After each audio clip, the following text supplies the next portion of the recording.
হেমশয়ে অতি গোরা সুমধুর হাসথরা অগ জগ জন নয়ন আনন্দ। কি বলছে? হেমশয়ে অতি গোরা সুমধুর হাসথরা জগজন নয়ন আনন্দ। হেম মানে কি? হরে কৃষ্ণ। ওমা আমার সঙ্গে কথা বলতে হবে, আজকের এই মুহূর্তটুকু আর কারোর সাথে কথা বলতে দেব না। হেম কথার অর্থ হচ্ছে হ্যাঁ সোনা। আমার বাবা সব জায়গায় থাকেন তো সব মুখস্থ হয়ে গেছে। এখন সোনার কত নাম, ভালো জিনিসের অনেক নাম হয়, তাই না মা? ধরুন কারোর একটা ছেলে, দেখবেন আদরের সন্তান হলে তার 10টা নাম থাকে, থাকে না? ঠাকুমা এক আদরের নামে ডাকে, মা বাবা এক নামে ডাকে, বন্ধুরা এক নামে ডাকে, আবার কাগজে কলমে এক নাম থাকে, কত নাম। তা সোনা তার কত গর্ব যে আমি এত দামি, এত মূল্যবান, আমি এত সুন্দর, আমাকে কতজনে কতভাবে ডাকে। কেউ বলে হেম, হেম মানে সোনা, কাঞ্চন মানে সোনা, হাটাক মানে সোনা, বাবা কত নাম তার। তা গর্ব তো হওয়ারই বিষয়। অহংকার সোনার খুব গর্ব যে আমার মতো সুন্দর, আমার মতো দামি আর কেউ নাই, নিতাই গৌর হরি। কিন্তু ভক্ত কি বলছে? সোনা, আমরা নদিয়ার গৌরকে বলি না, নদিয়ার চাঁদ আমার সোনার গোরা, হরি বল হরি। এই সোনার গোরা কথাটা বললেই আমাদের মনে হয় সোনা অর্থাৎ এই জগতের যে সোনা, সেই সোনার মতো দেখতে আমার গৌর হরি। এটা আমরা ভেবে বসি, মনে মনে ভাবি। তা সোনার মতো দেখতে গৌর সুন্দর, শাস্ত্রে বললেন তার সঙ্গে কিঞ্চিত তুলনা করা যায়, কিন্তু সোনার গোরা বলা যাবে না। কেউ যদি বলে নদিয়ার চাঁদ সোনার গোরা, তাহলে মুশকিল, কারণ সোনার গোরা কখনো হতে পারে না। গৌর হরির সঙ্গে সোনার তুলনা করছেন কেন? জীবকে বোঝাবার জন্য যে তার অঙ্গ কান্তি, তার সৌন্দর্যটা কেমন, কেমন তার অঙ্গের বরণ, দেখতে কেমন, এটা বোঝাবার জন্য সোনার সঙ্গে তুলনা করছেন। তাই বলে সোনার গোরা হতে পারে, কারণ এই সোনা আর ওই সোনা যে আকাশ পাতাল তফাৎ। কি তাই তো মা? দেখুন তফাৎগুলো দুটো একটা আপনাদের বোঝাই। গৌর সোনা এই জগতের সোনা, এই সোনা যদি কেউ যদি চোখে একবার দেখে, মনে করুন কেউ যদি একটা অলংকার তৈরি করে, সোনার গহনা বানায়, আপনাকে যদি বলে দিদি একটা সোনার গহনা বানিয়েছি, দেখে আসিস, এত ভরির, এত দামি, এত টাকার, এই এই ব্যাপার, আপনার কিন্তু মনটা উথাল পাথাল করবে, যাইতে একবার দেখে আসি গহনাটা কেমন, তাই না? আপনি দেখতে গেলেন বাবা, সোনার গহনাটা দেখে ঘরে এলেন, পরের দিন আবার মনে হবে যাই তো আর একবার দেখে আসি, মনে হবে না। তারপরের দিন আবার মনে হবে যাই না আর একবার দেখে আসি। অর্থাৎ এই জগতের সোনা কেউ একবার দেখলে দ্বিতীয়বার দেখবার ইচ্ছা তৈরি হয় না। কিন্তু যদি কোনো ভাগ্যবান ভাগ্যবতী, যদি সদ্গুরুর কৃপায় সেই সোনার গৌর হরি, নদিয়ার চাঁদ সেই গৌর সুন্দর, ওই গৌর সোনাকে যদি কোনো ভাগ্যবান ভাগ্যবতী চোখে একবার দেখে, সে আর সেই গৌর হরির কাছ থেকে নয়ন আর ফেরাতে পারবে। হরি বল, হরি বল। সেই রূপ, সেই নয়নে, সেই বদনে, সেই অঙ্গ কান্তি যদি কোনো জীব একবার দেখতে পায়, সে আর ঘরে ফিরতে পারবে না, তার আর সেখান থেকে নয়ন সরবে না। রাধারানী বলেছিলেন, জানিস সখী, আমার বধূর অঙ্গের যেদিকে তাকাস না কেন, যে অঙ্গে দেখবি, যে জায়গায় লক্ষ্য দিবি, সেখান থেকে নয়ন আর অন্য কোথাও যাবে না। কেউ যদি তার চরণে নয়ন দেয়, সেইখানেই তার দৃষ্টি আটকে যায়। কেউ যদি নয়নে নয়নে দেয়, সেখানেই তার দৃষ্টি আটকে যায়। যেখানেই তাকাবি সেখানেই তো দৃষ্টি আটকে যাবে, আর তুই নয়ন ফেরাতে পারবি না। এমন অপরূপ রূপ, যে রূপ দেখে ত্রিভুবন ভুলে যায়। স্বয়ং গোবিন্দ একদিন নিজের রূপ দেখে নিজেই ভুলে গিয়েছিলেন। হমা ভগবান কৃষ্ণচন্দ্র শাস্ত্রে বললেন, কৃষ্ণের মাধুর্যের আশ্চর্য এক বল, কৃষ্ণ আদি জীবগণ করায় চঞ্চল। শুধুমাত্র আমার আপনার মতো সাধারণ মানুষ নয়, ভগবান নিজেও একদিন নিজের রূপ দেখে পাগল হয়েছিলেন। কিভাবে জানেন মা? একদিন বৃন্দাবনের ব্রজের অলিতে গলিতে গোবিন্দ আমার যাচ্ছে হাঁটতে হাঁটতে, হঠাৎ এক ব্রজবাসীর বাড়ির দেওয়ালে মণি খচিত আছে। সেই মণি খচিত দেয়ালে হঠাৎ করে তার রূপটা সে দেখতে পেয়েছে। নিজের রূপটা দেখা মাত্রই তিনি স্থির হয়ে গেলেন। এক দৃষ্টিতে সেই রূপ মাধুর্যময়, সেই করুণাময় গোবিন্দের রূপটা দর্শন করছে স্বয়ং গোবিন্দ। সেই রূপ মাধুর্য দর্শন করে এক দৃষ্টিতে তাকিয়ে মনে মনে ভাবছে, এ কি রূপ, এত সুন্দর, এমন অপূর্ব রূপ মাধুর্য, এমন রূপের মানুষ এই বৃন্দাবনে আছে। আমি মনে করি আমি বোধহয় বেশি সুন্দর, কিন্তু আজ এই মানুষটিকে দেখে মনে হলো যে আমার থেকে সুন্দর এই বৃন্দাবনে আরো একজন আছে। কি অপূর্ব রূপ! এই রূপের মানুষটিকে দেখে আমার মন যে বড় চঞ্চল হয়ে গেল। যদি একটা বার ওই মানুষটাকে বুকে জড়িয়ে ধরতে পারতাম। গোবিন্দের নিজের ছবি দেখে নিজেই পাগল।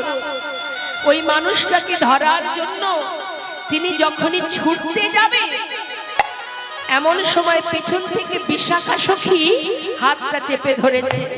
চেপে ধরে বলছে, হে গোবিন্দ, দাঁড়াও দাঁড়াও দাঁড়াও। কি ব্যাপার? বলি, পাগলের মতো কোথায় ছুটছো? বিশাখা, দেখুন, বিশাখা একমাত্র পারে গোবিন্দকে স্পর্শ করতে। গোবিন্দকে স্পর্শ করতে কে? শুধুমাত্র বিশাখা সখী। বিশাখা সখী হাতটা চেপে ধরে বলছে, শ্যামনগর, পাগলের মতো কোথায় যাচ্ছ? বিশাখা, দেখো কি অপূর্ব সুন্দর, কি অপূর্ব রূপ। জানো বিশাখা, এতদিন ভেবেছিলাম আমি বোধহয় সুন্দর, কিন্তু আজ এই রূপের মানুষটাকে দেখে আজ আমি বুঝেছি যে আমার থেকেও সুন্দর এই বৃন্দাবনে আরো কেউ আছে। জানো, ওই মানুষটাকে একটি বারের জন্য ধরবো বলে আমি ছুটে যাচ্ছি। একবার বুকে জড়িয়ে ধরতে চাই। দাঁড়াও। হে গোবিন্দ, তুমি যে মানুষটাকে ধরবে বলে ছুটে যাচ্ছ, তাকে তো তুমি ধরতে পারবে না। কেন পারবো না? পারবে না, কারণ বিষয় হয়ে কখনো বিষয় ধরা যায় না। যাকে তুমি ধরবে বলে ছুটে যাচ্ছ সে হলো বিষয়, আর তুমি নিজে একজন বিষয়। তো বিষয় হয়ে কখনো বিষয় ধরা যায়? হ্যাঁ, তুমি ওকে ধরতে পারবে না। আর যাকে ধরবে বলে তুমি ছুটে চলেছো, সে তো আরো একজনের কাছে ধরা পড়ে আছে। চিরতরে সে ধরে রেখেছে, তাকে তুমি ধরতে পারবে না। ধরে রেখেছে, এমন রূপের মানুষটাকে কে ধরে রেখেছে? বলো না, বলো না বিশাখা, কে ধরেছে?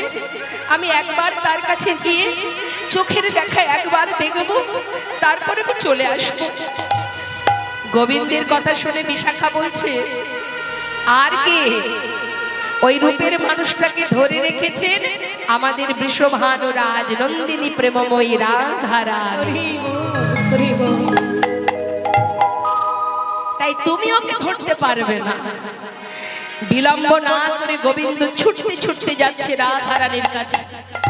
ছুটতে ছুটতে যাচ্ছে আর ডাকছে, রাধে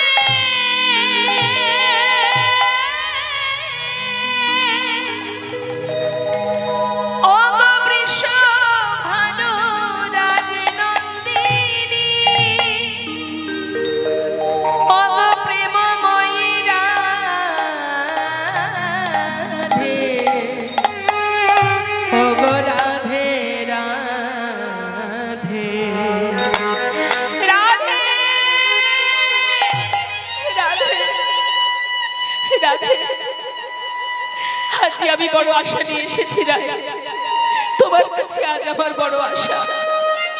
বধূ, তোমাকে আজ এত চঞ্চল দেখাচ্ছে কেন? কি হলো তোমার? আর আমার কাছে এসেছো আশা নিয়ে? আমার তো কিছু নেই। যদি তুমি আমার কাছে কিছু চাও আমি দেব কি তোমায়? দেবার মতো তো আমার কাছে কিছু নেই, সবই তো আমি তোমায় দিয়ে দিয়েছি। রিবন রিবন, তাহলে কি তোমার আশা? রাধে, পথে আসবার সময় একটা মণিখচিত দেয়ালে এক রূপের মানুষ দেখেছি। তাকে দেখে আমার মনে বড় বাসনা, আমি তাকে একবার বুকে জড়িয়ে ধরব। আমি তাকে ধরবার জন্য যখনই ছুটে যাই, বিশাখা ছুটে এসে আমার হাতটা চেপে ধরে বলল, তুমি ওকে ধরতে পারবে না, তাকে নাকি তুমি ধরে রেখেছ। রাধে, সেই অপূর্ব রূপের মানুষটি তোমার কাছে বাধা। তুমি যে ভাগ্যবতী রাধে, শুধু একটি বার তাকে বাইরে আসতে বলো, একবার তাকে বাহিরে নিয়ে এসো। আমি সেই মানুষটাকে চোখে একবার দেখব, দেখেই আমি চলে যাব। বলো না রাধে, আমার এই মনোবাঞ্ছা তুমি পূর্ণ করবে? রাধে রাধে মৃদু মৃদু হাস, মৃদু মৃদু হাসছে আর বলছে, বধূ, মণিখচিত দেয়ালে এক অপরূপ রূপের মানুষ দেখেছো তুমি, আর তাকে ধরবে বলে এসেছো। কিন্তু বধূ, তুমি বিষয় হয়ে কি করে বিষয় ধরবে? আগে তোমাকে আশ্রয় করতে হবে। আশ্রয় করো, তবেই তুমি বিষয় পাবে। রাধে, তাই যদি হয়, তোমার কাছে যখন সে বাধা আছে, আমি আর কাকেই বা আশ্রয় করব? রাধে, আমি তোমার চরণ দুখানি বুকে জড়িয়ে ধরছি। রাধে, তোমার ওই চরণে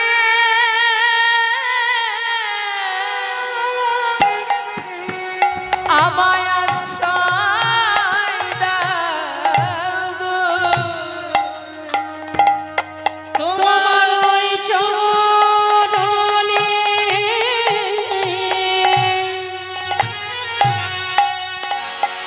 আমার আশ্রয় দাও গো। বলিও হে আমার প্রেমময়ী রাধে, তোমার ওই চরণে আমার আশ্রয় দাও।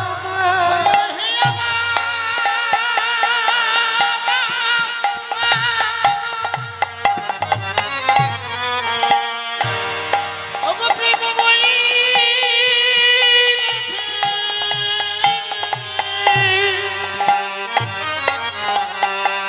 তোমার ওই চরণে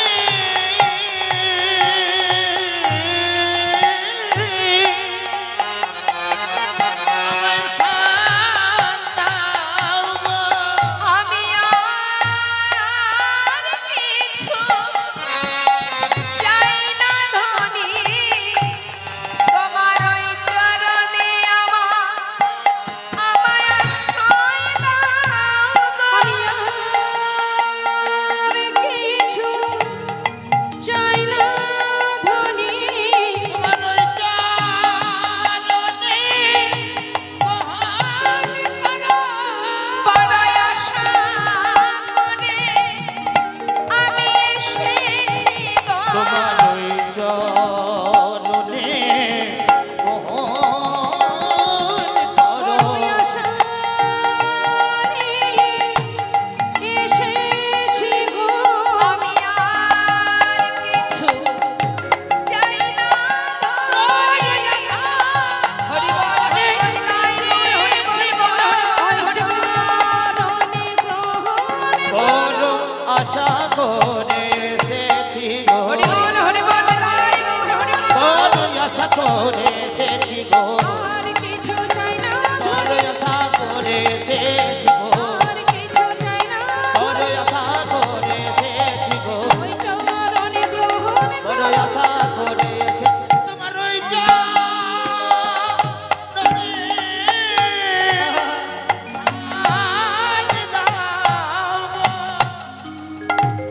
স্বয়ং ভগবান নিজের রূপে নিজে মুগ্ধ হয়ে রাধারানীর চরণ আশ্রিত হয়েছিলেন, সেই রূপের মানুষটাকে ধরবে বলে। তাহলে বলুন বাবা, আমরা কেন পাগল হব না?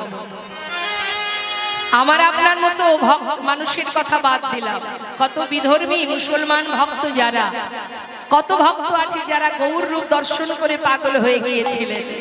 তার প্রমাণ সম্রাট আকবর, নাসির মামুদ, নবাব হোসেন, আব্দুল করিম, কাজী নজরুল ইসলাম, তারাও প্রভুকে ভালোবাসতেন।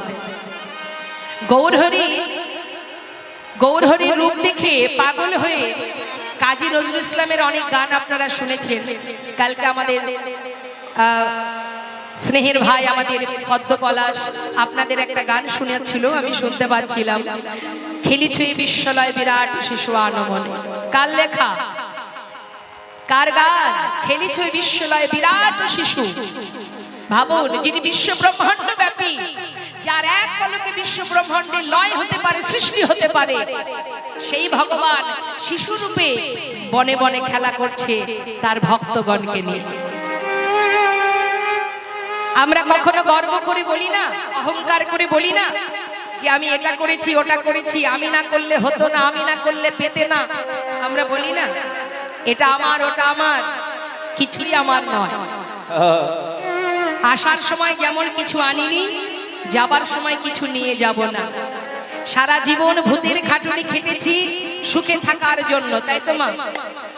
কবে একটু সুখ পাবো তার জন্য কৃষ্ণ বলার বদনে পেয়ে, মনুষ্যকুলে জন্ম পেয়ে, সংসারের চিন্তা করতে গিয়ে যার কৃপায় এসেছিলাম মানব দেহ পেয়ে, তার নাম করার সময় আমাদের হলো না। আজ বাড়ি, কাল গাড়ি, কাল এটা কাল সেটা, কোথায় গেলে সুখ পাবো? জীবনের শেষ দিন গিয়ে দেখা গেল সুখের জন্য সারা জীবনটা মাটি করেও সুখের কিনারা খুঁজে পাওয়া গেল। ভাবছেন আজ এটা করলে কাল সুখ পাবো, পরশুদিন ওটা করলে তারপরের দিন সুখ পাবো। এটা জেনে রাখবেন, আপনার ভাবনার উপরে আরো একজন আছে ভাবনা করা। সংসার মানেই কোনোদিন সুখের কামনা করা যাবে না। সংসার মানেই কষ্ট। এই ভুলকটি কিন্তু একটা যন্ত্রণা, একটা কষ্ট, সেটা দিয়ে সৃষ্টি।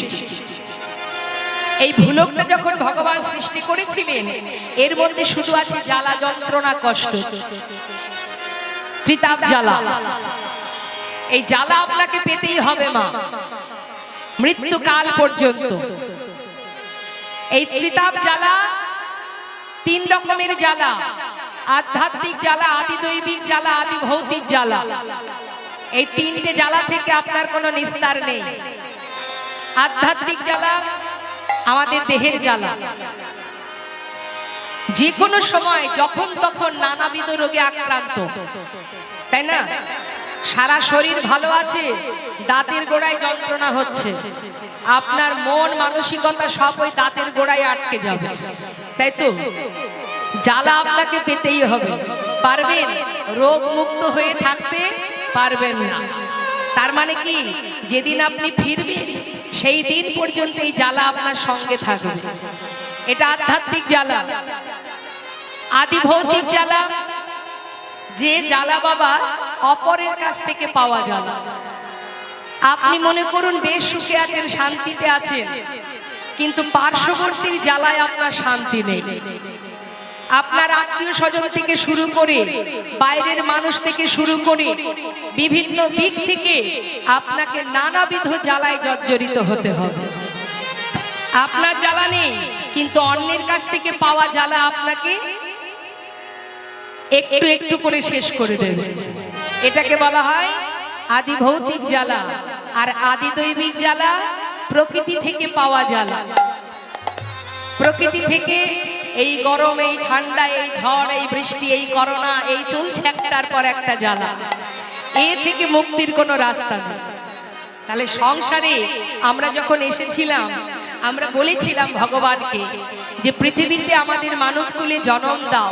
পৃথিবী কত সুন্দর, কত মনোরম, কত আনন্দ, কত সুখ। কিন্তু আসার পরে বুঝেছি মা, এখন আর পালাবার পথ নেই। এই জ্বালা তোমাকে ভোগ করতে হবে, কারণ তুমি ভুলকে এসে গেছো। ভোগ পরিপূর্ণ হবে তারপরে তোমার যাওয়া, তার আগে আর যেতে পারবে না।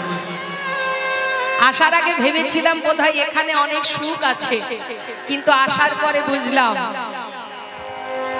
নেই।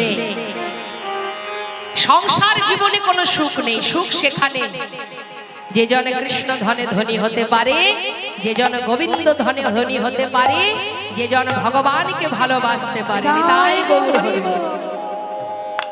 আপনি এখন সংসার কর্ম ফেলে এখানে এসেছেন, তো এই যে সুন্দর একটি জায়গায় বসে আছেন আপনারা আবল বৃদ্ধ বনিতা সবাই আছে। যে দিনমজুরি খাটে সেও বসে আছে, যে মাসে 1 লাখ টাকা রোজগার করে সেও এই আসনে বসে আছে। ভগবানের পরিবারে কোনো ভেদাভেদ নেই, সকলেই এক। আর যতক্ষণ আপনারা লীলা কথা শ্রবণ করবেন, দেখবেন আপনাদের মন মনোভাব, আমাদের ভিতরে জ্ঞান চৈতন্য চেতনা সবকিছু ভুলে গিয়ে যদি মনে প্রাণে লীলা আস্বাদন করেন, তাহলে সংসার কিছুক্ষণের জন্য আপনার জীবন থেকে দূরে সরে যাবে।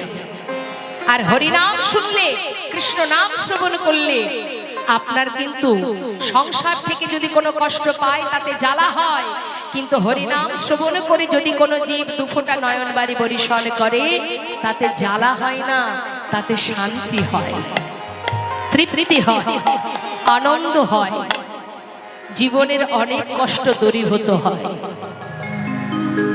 তাই মাগো, সংসার বড় যন্ত্রণাদায়ক, এখানে কোনো সুখ নেই। নাম যদি সুখ যদি পেতে হয়, হরি নাম করো।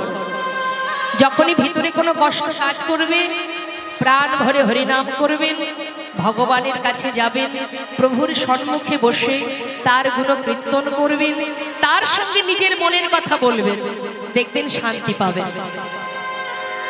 তাহলে যাকে না দেখে ভালোবাসা যায়, ভরসা করা যায়, সেই হচ্ছে বিশ্ব ব্রহ্মাণ্ডের মালিক, আমাদের জগৎ পিতা। নিতাই গৌর হরি বল। তাই শুধু আমার আপনার মতো নয়, কত বিধর্মী, কত মুসলমান ভক্ত ভগবান বললেন, আমার কাছে তো কোনো জাত নেই, প্রত্যেকটি জীব আমার সন্তান, যেগুলোই জন্ম নিক না কেন, জন্ম হোক যথা তথা, কর্ম করো ভালো। তুমি যদি কর্মটা সঠিক করতে পারো, অবশ্যই তুমি ভগবত কৃপা লাভ করতে পারবে। তার প্রমাণ, একটা নোংরা জায়গাতেও যদি তুলসী বৃক্ষ জন্ম নেয়, সেই তুলসী পত্র দিয়ে ভগবানের সেবা হয়। কিন্তু অনেক যত্ন সহকারে যে ফুল ফোটানো হয়, গোলাপ ফুল, আর পাকের মধ্যে ফোটে কি পদ্ম ফুল। তাহলে একটা নোংরা জায়গা, একটা পচা পাকের মধ্যে জন্মালো পদ্ম, আর বাবুদের বাগানে ফুটলো গোলাপ। এই দুটো ফুলের মধ্যে কে পেয়েছে গোবিন্দ চরণ? জন্ম তোমার যেখানে হোক কোনো দুঃখ নেই, তোমার কর্ম যদি সঠিক থাকে, তোমার লক্ষ্য যদি সঠিক থাকে, আর কেউ তোমার পাশে থাকুক বা না থাকুক, ভগবান সদা সর্বদাই তোমার কাছে। তাই গৌর হরি বল। ভরসা যদি করতে হয়, নির্ভরশীল যদি হতে হয়, সংসারের প্রতি ভরসা করো না। নির্ভরশীল হতে গেলে একমাত্র গৌর চরণকে সার করো, তার চরণকে নিজের সম্পদ মনে করো, হরিনাম সার করো, আর কিছু করতে হবে না। কৃত্যে যজ্ঞায়তে বিষ্ণু ত্রেতায় যজ্জতে মোক্ষ, দাপরে পরিচর্যং কলো তদ্ধরি সংকীর্তন। নাম ছাড়া কলিজীবের নাহি আর ধর্ম, সর্বধর্ম সার নামে শাস্ত্র বল। নামেই মুক্তিমা, নামেই উদ্ধার। জেনে রাখবেন, নাম ছাড়া আমাদের আর উদ্ধারের কোনো রাস্তা নেই। হরিনাম তো করাই যায়। রাধারানী আয়ানের ধরণী হয়ে কর্ম করেছে, রন্ধন করেছে, মন দিয়েছিল গোবিন্দের কাছে, সদা সর্বদাই তার মনে একজনই বসেছিলেন, অনাদি আদি গোবিন্দ। তাই তুমিও কর্ম করো, রন্ধন করো, সংসার করো, ছেলে মেয়ের ভবিষ্যৎ তৈরি করো, সবই করো, এগুলো তোমার দায়িত্ব, কিন্তু মনটা দিও না। মন যদি দিতে হয়, সঁপে দাও গোবিন্দ চরণে। নিতাই গৌর হরি বল। তাহলে একসঙ্গে দুটো কাজ, কৃষ্ণ ভজন, সংসারের প্রতি দায়িত্ব কর্তব্য, দুটোই পালন হবে। তাই আজ প্রেমময়ীর আহা করুণাময় গৌর হরি তিনি অপূর্ব মধ্যাহ্নকালীন সময় জেনে সেই অপূর্ব সময় দেখে রাধার কথা মনে পড়ে গেছে, রাধা ভাবে বিভোর হয়ে সেই ভাব প্রকাশ করছেন। মহাজন বললেন, এই জগতের সোনা আর গৌর সোনার তুলনা হয় না।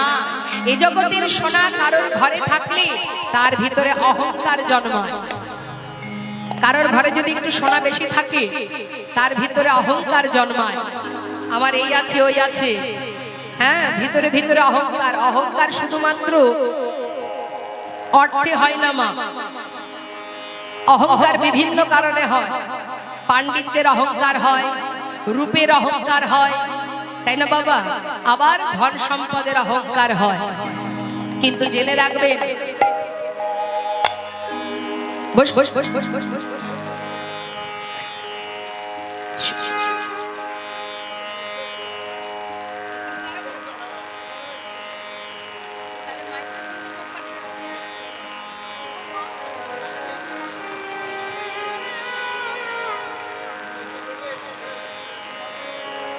এখন তো কথা বলছি, যখন গাইবো ঘুরতে পারবো, কথা বলার সময় তার ঘোরা যাবে না। তাহলে এইদিকে একটা মাইক্রোফোন দিতে হবে।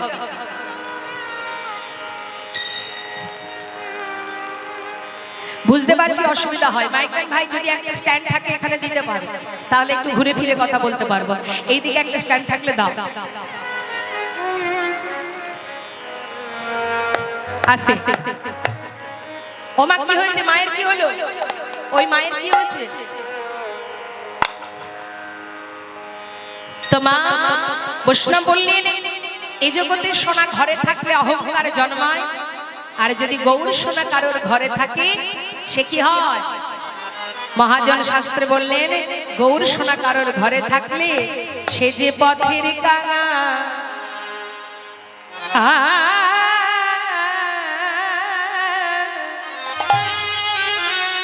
কাঙাল হয়ে যায় গো। সে যে পথের কাঙাল, পথের কাঙাল হয়ে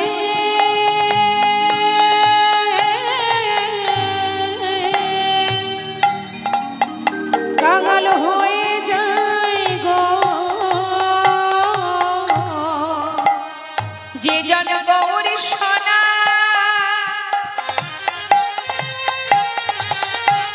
ভালোবাসিতে জানে, সে জন পথের কাঙাল, কাঙাল হয়ে যায় গো। যেদিন আমার গৌর সোনা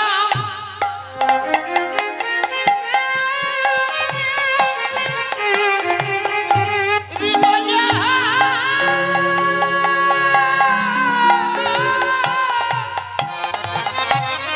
হৃদয়ে ধরে রাখিতে জানে, যে পথের কাঙাল হয়ে যায় না। যে জন গৌর সোনা হৃদয়ে ধরে রাখিতে জানে, যে জন গৌর ভালোবাসে সে দেখবেন দিনে দিনে সংসারের মোহমায়া একটু একটু করে ত্যাগ হয়ে যায়। গৌর ধনে ধনী হয়ে পাগলের ন্যায় পথে পথে ঘুরে বেড়ায়। সমাজ দেখি বলে, দেখ দেখ বড় কাঙাল, বড় অসহায়। কিন্তু জেনে রাখবেন মা, যেজন স্বাদের তিন তালায় বসে আছে, এসি ঘরের মধ্যে দিন কাটাচ্ছে, প্রকৃতভাবে যদি কেউ কাঙাল থেকে থাকে সেই জনই কাঙাল। কারণ একদিন তার বলতে যা কিছু আছে সর্বস্ব ছিনিয়ে নেবে আর তাকে পথের ভিখারি করে দেবে। আর যে জন গৌর ধনে ধনী, কৃষ্ণ ধনে ধনী হতে পারে, তার বড় প্রমাণ সুদামা। সারা জীবনে পথে পথে ভিক্ষা করে দিন কাটিয়ে অবশেষে দ্বারকায় ভগবানের সোনার সিংহাসনে সুদামা বসেছিলেন, যার স্বর্ণের প্রাসাদ বানিয়ে দিয়েছিলেন ভগবান। তাহলে ধনী কে জগতে? সে যে মহাধনে ধনী হয় গো সে যে পথে পথে কেঁদে বেড়ায় যে মহা মহাধনী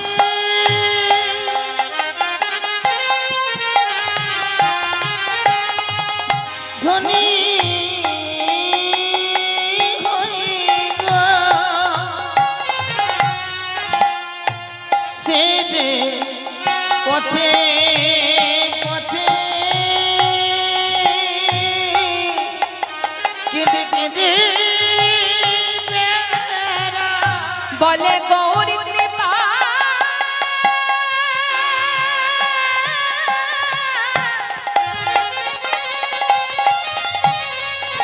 গৌর কৃপা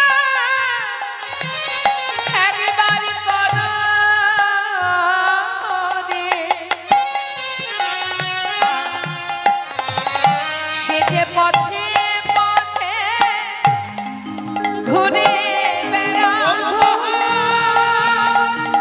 ধনী ধনী হয়ে পথে পথে ঘুরে ওই না বেড়ায় মহাধনী ধনী হয়ে যে পথে পথে ঘুরে ওই না বেড়ায় মহাধনী ধনী হয়ে মহাধনীর ধনী হয়ে গৌর কৃপা করো বলে ওই না মহাধনীর ধনী হয়ে সে যে পথের কাঙাল হয়ে যায় গো যারা তাই তো শাস্ত্রী মহাজন বললেন এ জগতে সোনার সঙ্গে গৌর সোনার তুলনা হয় না। হেমশয় অতি গোরা সুমধুর হাসথরা জগজন নয়ন আনন্দ আহা জগজন নয়ন আনন্দ ওই না জগজন আজ নয়ন আনন্দ সে যে জগজন নয়ন আনন্দ যে জগজনন নয়নানন্দ যারে দেখলে প্রাণে হয় আনন্দ সে যে জগজন নয়ন আনন্দ যারে দেখলে প্রাণে হয় আনন্দ জগজনন নয়নানন্দ জগজন ওই না নয়ন আনন্দ ওই না জগজন নয়ন আনন্দ পীড়িতে মুরতি কি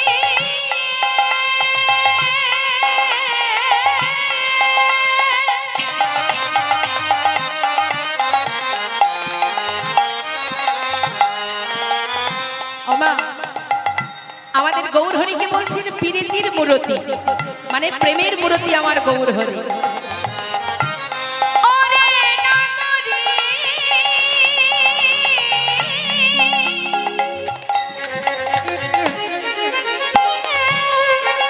ওরে নাগরী রে একবার দেখে যা গৌর মূরতি ওই না পীড়িতির মূরতি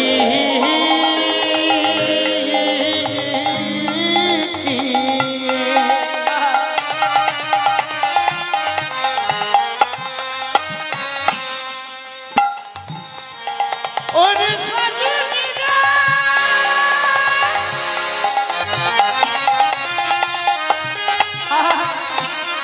ওরে প্রাণ সজনী ওরে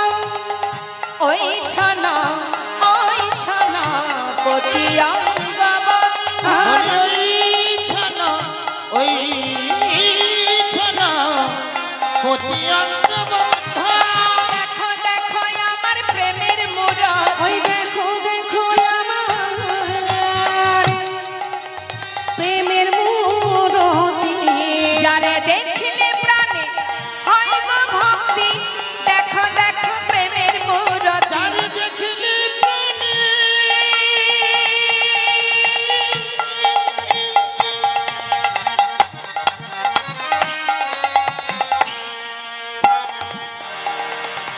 হয় আনন্দ। ওই না দেখো দেখো আমার প্রেমের যারে মূরতি। দেখলে প্রাণে হয় গো ভক্তি দেখো দেখো আমার প্রেমের মুরতি যার দেখলে প্রাণে হয় গো ভক্তি ওই না দেখো দেখো আমার প্রেমের মূরতি। প্রাণে হয় গো ওই না ভক্তি দেখো দেখো আমার প্রেমের মূরতি। যার দেখলে প্রাণে হয় গো ভক্তি দেখো দেখো আমার প্রেমের মূরতি। ওই চলো অতি অঙ্গ ওই না ওই ছানা পতি অঙ্গ বন্ধ। পিরিতি মূরতি কে রূপ স্বরূপ ধরই ছনপতি অঙ্গবন্ধ আজ আমার নদিয়ার যা গৌর সুন্দর প্রেমের মূরতি গৌর হরি তিনি কি করেছেন মা মধ্যাহ্ন সময় দেখে সুন্দর করে একটা শাড়ি পরেছেন কাপড় পরেছেন একটা কাপড় পরেছেন কেন আজকে তিনি রাধা সেজেছেন রাধা সেজে সেই ভাব হঠাৎ তার মনে পড়ে গেছে ভাবের আবেশে প্রকাশ করছেন সেই ভাব আর সকল ভক্ত পার্ষদ যারা তারা সবাই এক দৃষ্টিতে তাকিয়ে আছে দেখি প্রভু কি করে এখন গৌরহরি শাড়িটা পরে যাচ্ছে মা আর সবাইকে ডাকছে মহাজন বললেন দেখো দেখো আহা আজুকিয়ে নবদ্বীপ চন্দ ওই নয়া চুকিয়ে নবদ্বীপ চন্দ্রা চুকিয়ে নবদ্বীপ চন্দ্র। কি করছে আজ ভাবের আবেশে শাড়ি পরেছে আর ঠিক রাধারানী যখন হেলতে দুলতে যায় না মা আস্তে আস্তে ধীরে ধীরে রাধারানী যখন আমার হেলতে দুলতে যায় সেই ভাব প্রকাশ করছে আমার গৌর হরি কেমন ভাবে বলছে দেখো কামিনী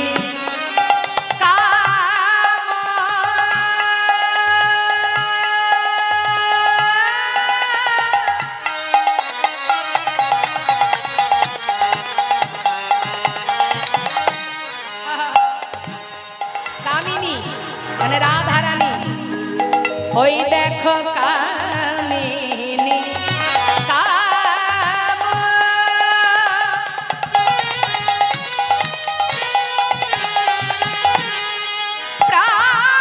প্রাণ সজনী রে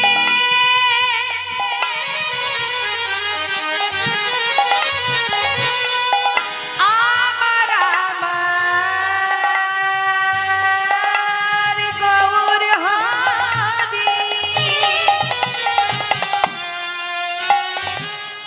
হই না কামিনী কাম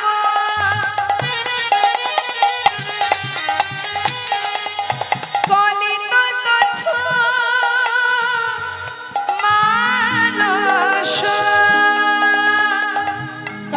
অগতি আছো গতি আছো গজ জীবন্ত গতি অছো গজরি ওই না গতি অচু গতি নিবন্ধ গতি অচু গতি জন্ম সেজেছে কামিনী সেজেছে কিশোরী সেজেছে কিশোরী সেজেছে কিশোরী ভাবনিধি গৌর হরি সেজেছে কিশোরী ভাবিনিধি গৌর হরি সেজেছে কিশোরী ভাবনিধি গৌর হরি সেজেছে কিশোরী ভাবিনিধি গৌর হরি সেজেছে কিশোরী মধ্যাহ্ন সময়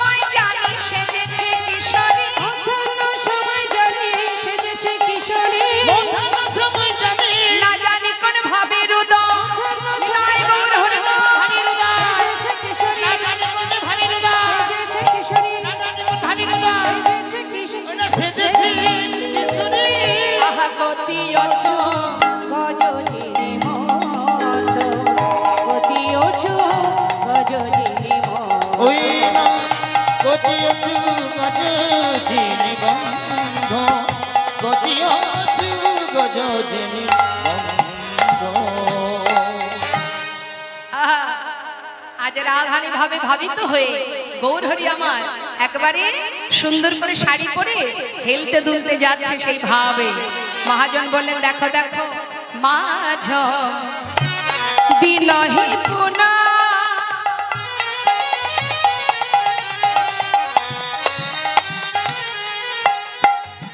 বাসনে আবৃত তনু আর মাঝ দিনহি কোন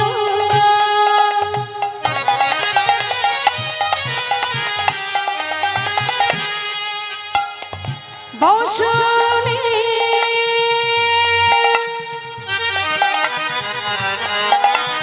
আবৃত তনু ওমা, বসনে আবৃত মানে বসন দ্বারা নিজের দেহটাকে সুন্দর করে ঢেকে নিয়ে মুখে কি বলছে? বলছে কহতহি পূজা বসন কহতহি পূজা বসন ওই নারী কহতহি পুজিব সুর, কহতহি পুজিব সুর। পূজা যে করিব পূজা যে করিব পূজা যে করিব পূজা যে করিব ভাবা বেশে গৌর বলে পূজা যে করিব ভাববেশে গৌর বলে পূজা যে করিব মধ্যাহ্ন সময় জেনে বলে পূজা যে করিব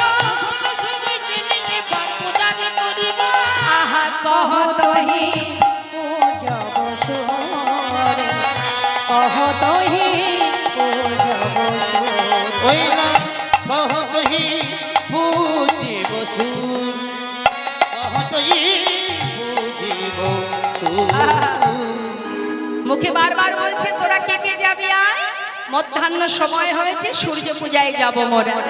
প্রভু আমার সুন্দর করে শাড়ি পরে রাধা ভাবে বিভোর হয়ে ডাকছে। অষ্টসাত্ত্বিক ভাবে হৃদয় হয়েছে মা কম্প পুলক ঘাম সর্বঙ্গ অনুপম নয়নহি জলে পরে গো। আজ প্রভু অষ্টসাত্ত্বিক ভাবে রাধা ভাবে বিভোর হয়ে পথ ধরে যাচ্ছে। কেমন ভাবে যাচ্ছে একটু শুনুন তাহলে। রাধারানী গোবিন্দ সেবায় যাবার পথে মনে মনে ভাবে বাদিনী পিছন থেকে দেখছে না তো। তার মনে মনে চিন্তা হয় যে বাদিনীকে আড়াল করে এলাম কি জানি বাবা তারা আবার দেখছে না তো। তাই পথে যেতে যেতে বারবার রাধারানী আমার ঘোমটার আড়াল দিয়ে পিছন দিকে তাকিয়ে তাকিয়ে দেখে যে আমি যে যাচ্ছি কেউ দেখতে পাচ্ছে কিনা। তার সেই ভাবটা আজ আমার গৌরহরি প্রকাশ করছে। কেমন ভাবে? বাম ভোজয় মানে বা হাতে ঘোমটা দেয়া, বাম ভোজয় বসনে মুখ ঝাপই বাম ভুজই বসনে মুখ ওই ঝাপই না বাম ভুজয়ে বসন মুখ ঝাপয়ে, বাম ভুজই বসনে মুখ ঝাপই বাম নয়নে ঘন চাই গো বাম নয়নে ঘন চাই গো না বাম নয়নে ঘন চাই গো। বাম নয়নে ঘন চাই যাচ্ছে কিন্তু বারবার পিছন দিকে দেখছে আর কি বলছে কেউ দেখল নাকি হে কে দেখলো নাকি হে, দেখলো না ওই না বাদিনীর গণ তারা কে দেখলো নাকি হে, বাদিনী গঞ্জরা কেউ দেখলো নাকি হে সূর্য পূজায় যাব মোরা কেউ দেখল নাকি ওই না সূর্য পূজায় যাব মোরা কেউ দেখলো নাকি হে, বাম নয়নে ঘন চাই বামে নয়নে ঘন চাই চাই গো, বামে নয়নে ঘন চাই চাই গো, বামে নয়নে ঘন চাই। গৌরহরি লীলা দর্শন করে যে মহাজন এই পত্রে লিখেছেন মা সেই মহাজন করজোড়ে প্রভুর চরণ স্মরণ করে বলছে এ রাধা মোহন অগ চিতে অভিলাষ আহামরি হে,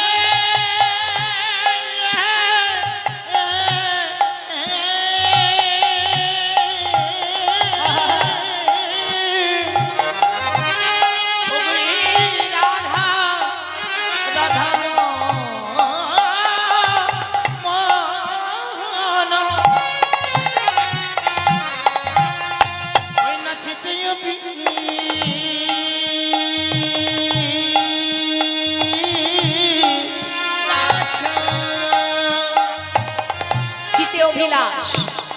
মানে হৃদয়ে মাঝে একটা অভিলাষ আছে, যে মহাজন এই পদ লিখেছেন। কি অভিলাষ? শৈচরণ যেন হে দেবা, শৈচরণ যেন পাই গো, আহা শৈচরণ যেন সজনী রে,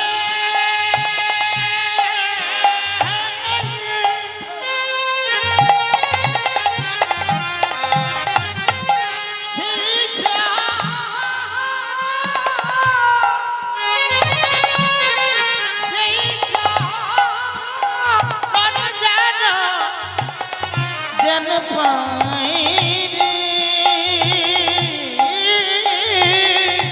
সেই চরণ যেন পাই।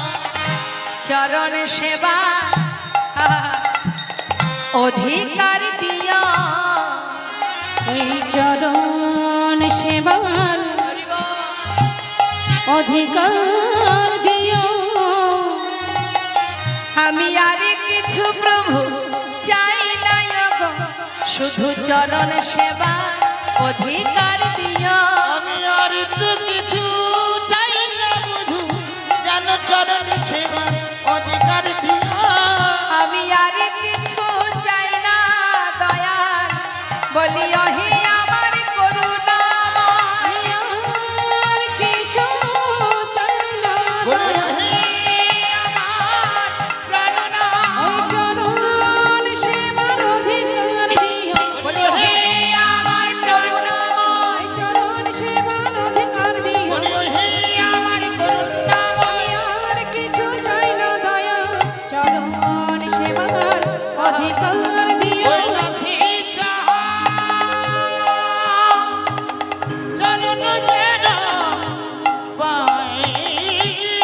রাধে রাধে, চলো চলো চলে যা।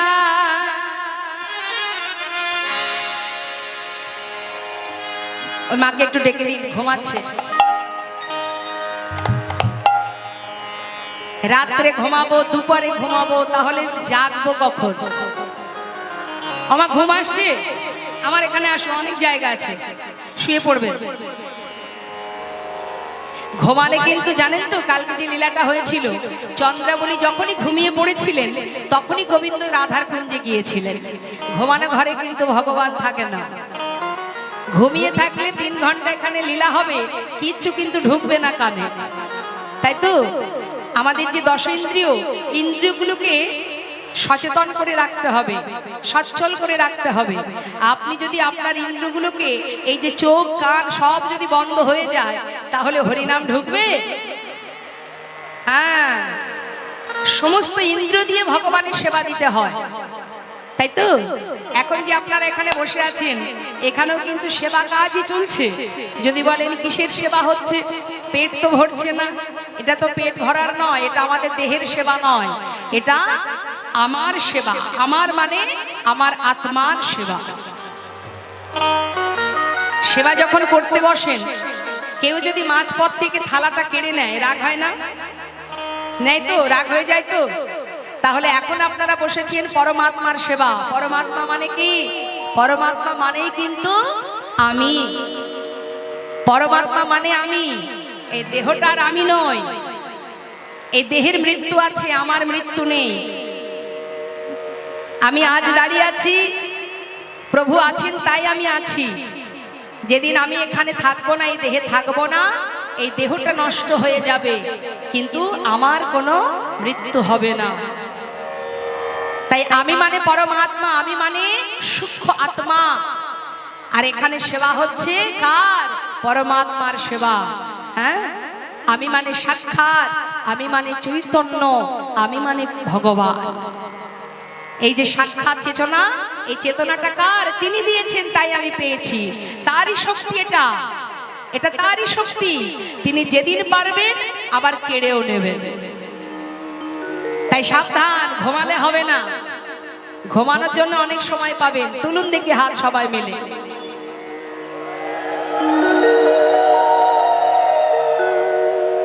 চলো চলো চলে যা বৃন্দাবনে চলো রে সবাই চলো চলো চলে যাও বৃন্দাবনে চলো রে সবাই চলো চলো চলে যা চলো চলে যাই বৃন্দাবনে চলো রে সবাই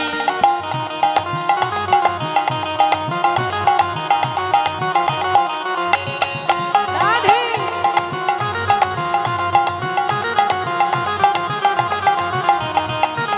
আহা চলো চলে যাই চলো চলে যাই বৃন্দাবনে চলো রে সবাই একবার চলো চলে যাই চলো চলে যাই বৃন্দাবনে চলো রে সবাই আহা শ্রীমতীর সাথে লয়ে তাই নাকি শ্রীমতীর সাথে লয়ে হোলি খেলেছে খেলায় চলো চলে যাই বৃন্দাবনে চলো রে সবাই চলো চলো চলে যাই বৃন্দাবনে চলো রে সবাই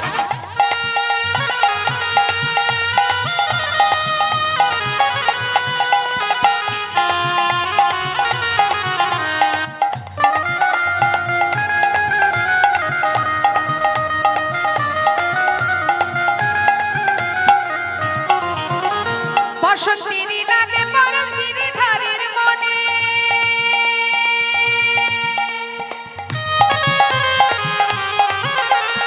আগের রঙে খেলে হরি রাধা রানীর সনে বসন্তেরই লাগে পরশ গিরিধারীর মনে ভাগের রঙে খেলে হলে রাধা রানীর সনে রঙিন হলো কানুর রঙে তাই নাকি রঙিন হলো কানুর রঙে আয়ানের ঘরণী তাই চলো চলে যাই বৃন্দাবনে চলো রে সবাই চলো চলো চলে যাই বৃন্দাবনে চলো রে সবাই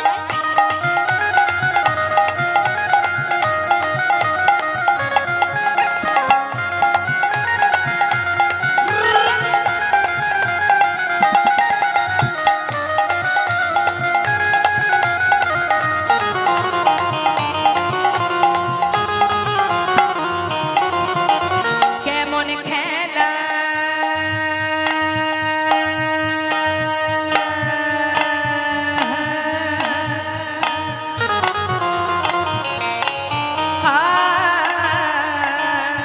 কেমন খেলা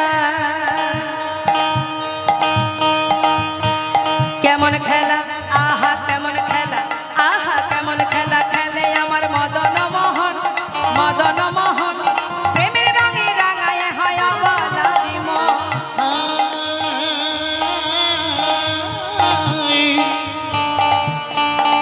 কেমন খেলা